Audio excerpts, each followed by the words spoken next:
बिस्मिल्लाहिर्रहमानिर्रहीम। अस्सलाम वालेकुम नाज़रीन, आप यूट्यूब चैनल देख रहे हैं। मैं इमरान ख़ान हूँ। एक तरफ आज़ाद कश्मीर में इंतखाबात के नताइज बनाए जा रहे थे और दूसरी तरफ लाशें गिराई जा रही थी। ये हम मकबूजा कश्मीर के बारे में हमेशा ख़बरों में सुनते आए थे कि इलेक्शन हुआ मकबूजा कश्मीर में और लाशें गिरा दी गई। हमने आज आज़ाद कश्मीर में वही सारा कुछ होते हुए देखा। पाकिस्तान के मौजूदा रजीम ने आसिम मुनीर साहब की क़ियादत में आज़ाद कश्मीर में एक मरतबा फिर लाशें गिरा दी। PMLN ने और पीपल्स पार्टी ने इसमें सहूलतकारी की है और बड़े पैमाने पर लाशें गिराई गई हैं। जो बंदरबांट सीटों की की गई उसमें क्योंकि अवाम ने दिलचस्पी ली नहीं, लोग निकले ही नहीं वोट डालने के लिए। अब वो जो बैग इन्होंने पहले से भर के रखे हुए थे उन्हीं की गिनती शिनती करके इन्होंने नताइज जारी कर दिए हैं। जो वोटिंग टर्नआउट था वो तो जो लोग वहाँ कवरेज कर दे सारा दिन, उन्होंने कहा 10% भी हमें नहीं लगता। लेकिन अगर हम बहुत भी बढ़ा के बयान करें तो हम 15% कह सकते हैं। इससे ज़्यादा लोगों ने निकल के पोलिंग स्टेशन तक आने की जहमत ही नहीं की। तो अवामी सतह पे तो मुकम्मल तौर पे एक बाइकॉट नज़र आया जो आज़ाद कश्मीर में इलेक्शन हुआ। लोगों ने उसमें दिलचस्पी नहीं ली। मिलिट्री एस्टेब्लिशमेंट का तैयार करदा इलेक्शन था और उन्होंने इसको 3 मराहिल में करने का फ़ैसला किया। लोगों ने ज़रा भी दिलचस्पी नहीं दिखाई। नताइज के लिए जो सहाफ़ी जा रहे थे RO के दफातर में या वो चाह रहे थे कि नताइज उनके सामने बने, उन सहाफ़ियों को जाने से रोक दिया गया और रुकावटें डाली गईं। फिर उसके बाद अपनी मर्ज़ी के नताइज बनाए गए। अब तक की इतला के मुताबिक नून लीग और पीपल्स पार्टी में सीटें बांटी गई हैं। कुछ 8 के करीब सीटें कह रहे हैं कि नून लीग को दे दी हैं, 7 या 8 अभी तक, और कुछ 4-5 पीपल्स पार्टी को दे दी हैं। एक आधी की जो है वो भी रह जाएगा, उसका भी आ जाएगा नतीजा तो पता चल जाएगा। बहरहाल ये इन्होंने आपस में बंदर बांट कर ली है।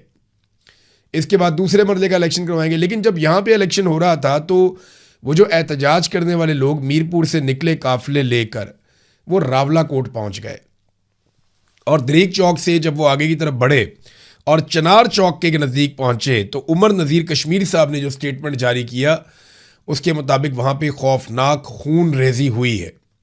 कश्मीर को पाकिस्तान की शारक कहा जाता है और उस पर खुद ही छुरी चला रहे हैं और चलाने वाले भी कोई बाहर से नहीं आए, हमारी अपनी सिक्योरिटी फोर्सेज हैं। उमर नज़ीर कश्मीरी ने जो सबसे पहले इन्फॉर्मेशन दी, उन्होंने बताया कि जी चनार चौक के नज़दीक इमारतों पर असलहा फिट किया गया था और हैवी मशीन गन्स फिट करने के बाद अवाम पे गोली चलाई गई। रेंजर्स ने गोली चलाई है जो उन्होंने बताया। पहले उन्होंने 10 लोगों के नाम लिए जो शहीद हुए हैं, उनके इलाकों के नाम लिए और ये बताया कि 10 लोग अब तक शहीद हो चुके हैं। 7वें नंबर पे उमर नज़ीर कश्मीरी ने अपने भाई का नाम लिया था। फिर कुछ देर के बाद इतला आती है, एक और साहब बताते हैं कि जो शहादतें उनकी तादाद 14 हो गई है। और अब जब मैं ये वीलॉग रिकॉर्ड कर रहा हूँ तो अभी जो ताज़ा तरीन इतला आई है उसके मुताबिक अब तक 20 कश्मीरी शहीद हो गए हैं इस पूरे इंसिडेंट में। कौन कौन है?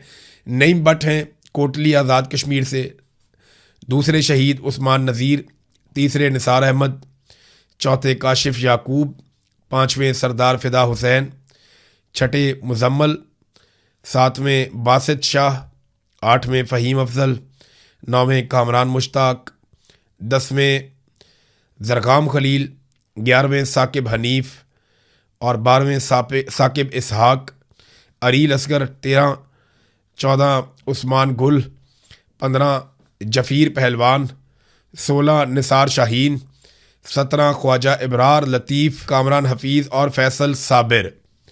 तो इस तरह ये लोग, अली हुसैन, ये लोग शहीद हो गए हैं। 20 के करीब नाम अभी तक मेरे पास आए और ये आज़ाद कश्मीर से दोस्तों ने भिजवाए हैं। बहुत सारे लोग ज़ख्मी भी हुए हैं जो अस्पतालों में। एक अफसोसनाक बात यह है कि सिक्योरिटी फोर्सेस ने पहले इन लोगों पे बिला इश्तियाल फायरिंग की। इन लोगों के पास हथियार नहीं थे, ये निहत्ते जा रहे थे और ये बात उमर नज़ीर कश्मीरी ने खुद बताई भी कि हमने लोगों से दरख्वास्त की थी कि कोई भी हथियार लेकर नहीं जाएगा। निहत्ते लोगों पे गोली चलाई गई है। उमर नज़ीर कश्मीरी का भाई शहीद हुआ है। उसने जब शोहदा के नाम लिए तो 7वें नंबर पर अपने भाई का नाम भी लिया और बताया कि ये मेरा भाई था। लेकिन बड़ी सब्र के साथ, बड़ी इस्तिकामत के साथ, साबित कदमी के साथ उन्होंने शोहदा के नाम लिए और बड़ी होशमंदी के साथ उन्होंने आगे के लाएमल का ऐलान किया कि हम आगे बढ़ेंगे, हम पीछे नहीं हटेंगे, हम अपने मौक़िफ़ से पीछे नहीं हट सकते, हम हक़ पर हैं। हमारे जो लोग शहीद हुए, हमारा ईमान है कि अल्लाह ताला उनके लिए अच्छाई वाले मामलात करेगा। बड़ा पहाड़ जैसा सब्र और हौसला दिखाया उमर नज़ीर कश्मीरी ने। जब ऐसे लोग होते हैं ना फिर लोग पीछे नहीं हटते। सिक्योरिटी फोर्सेस का मुहासरा तोड़कर गोलियां खाते हुए अपने सीने पेश करके ये लोग पहुंच गए शहर के अंदर और जिस मंजिल पे इन्होंने जाना था वहां तक पहुंच गए। अब आगे का फासला ये लोग पैदल तय करेंगे। वजह यह है कि गाड़ियां इनकी रोक दी गई हैं, तबाह कर दी गई हैं और इनको गाड़ियों की सहूलत भी उस तरह मुयसर नहीं है। तो अब कश्मीरी बड़े पैमाने पर पैदल मार्च करेंगे और इसमें उनको 4 दिन भी लग सकते हैं, 5 भी दिन लग सकते हैं मुजफ्फराबाद जाने में। तो कश्मीरियों के लिए एक बहुत बड़ी रिस्पॉन्सिबिलिटी और एक बहुत बड़ी तहरीक ये बन चुकी है। चंद दिन पहले तक हमारे मीडिया के जो दोस्त भारत में नौजवानों के हक में आवाज़ बुलंद कर रहे थे वो इस पे बात नहीं कर पा रहे। पाकिस्तान की मीडिया पे कश्मीरियों का खून बह रहा है, कोई टिकर भी नहीं चल रहे, कोई खबर नहीं चल रही, कोई ब्रेकिंग नहीं आ रही।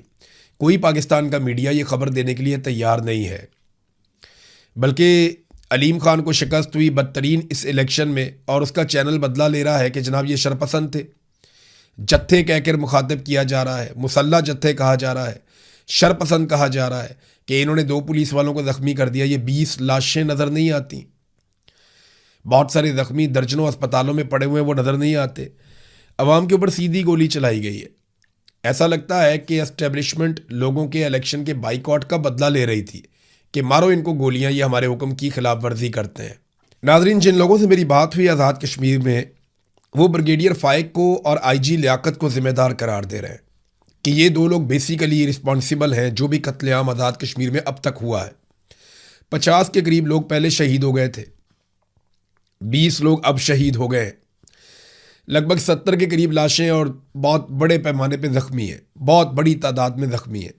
रावला कोट को लहू लहान कर दिया। पूरे पाकिस्तान को इसके ऊपर आवाज़ उठानी चाहिए।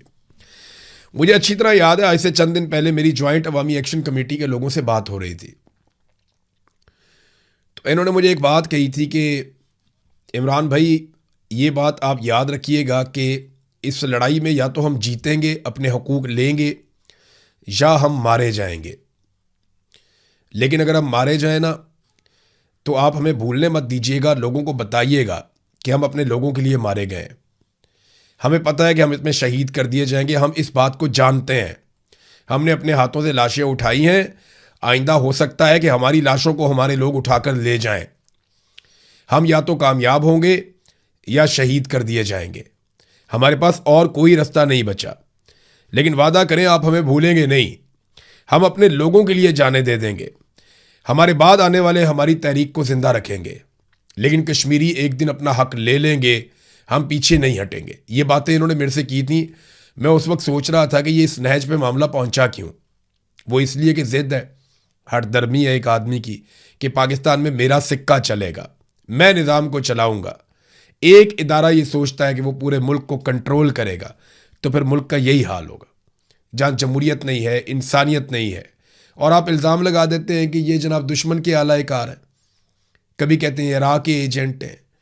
आपको राह तोते पसंद है ना, जो आपकी ज़बान बोले, जो आप कहें फर बोलने वाले तोते आपको पसंद है। या तो कोई शख्स आपके लिए राह तोता बन जाए, बोलता रहे, नहीं तो फिर आप उसको राह का तोता करार दे देते हैं या राह का एजेंट करार दे देते हैं। इतनी औकात है पाकिस्तान के इदारों की और पाकिस्तान के सिस्टम की, क्योंकि या तो ये कहते हैं कि आप हमारे लिए काम करें, अगर आप हमारे मफाद के खिलाफ जाएंगे तो हम आपको दुश्मन करार दे के मार देंगे या गायब कर देंगे। और आज हम उसका एक और अमली मुजाहरा देख रहे थे। सेनेटर मुश्ताक ने ऐलान किया है कि वो रावला कोर्ट के लिए निकलेंगे सुबह 10 बजे इस्लामाबाद से, तो लोगों को उनके साथ जाना चाहिए। अब होना ये चाहिए कि आवाम को एहतजाजी रैलियां निकालनी चाहिए, आवाज़ बुलंद करनी चाहिए। मौलाना फजलुर रहमान साहब को भी इनके साथ जाना चाहिए, PTI को भी इनके साथ जाना चाहिए, बाकी पॉलिटिकल पार्टीज़ को भी आज़ाद कश्मीर रावला कोर्ट जाना चाहिए। उन लोगों की लाशें वहाँ पड़ी हुई हैं, वो लोग ज़ख्मी पड़े हुए हैं, कोई तो उनको हौसला देने जाओ। ये बंदूक वाले तो पागल हो गए, इनको तो समझ ही नहीं आ रही, ये तो मुल्क का बेड़ा गर्क कर देंगे। 71 में भी मामला इनके हाथ में आया तो मुल्क टूट गया था, आज फिर मामला इनके हाथ में है।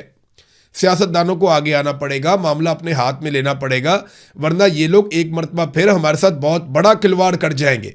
बंदूक वालों का दिमाग काम नहीं कर रहा, तो जो सियासतदान है, सिविलियंस हैं, वो आगे बढ़े और जाकर जख्मों पे मरहम रखें। ये नमक पाशी का वक्त नहीं है। अवाम को एहतजाजी रैलियां करनी चाहिए, ताजरों को खड़ा होना चाहिए, ट्रांसपोर्टर्स को खड़ा होना चाहिए, वकला को इस मामले में एहतजाज करना चाहिए अपनी अपनी अदालतों में, तालिब इल्मों को बाहर निकल के आवाज़ बुलंद करनी चाहिए। ओवरसीज़ पाकिस्तानी बल्कि मेरा उनसे रब्ता हुआ, वो बहुत बड़े पैमाने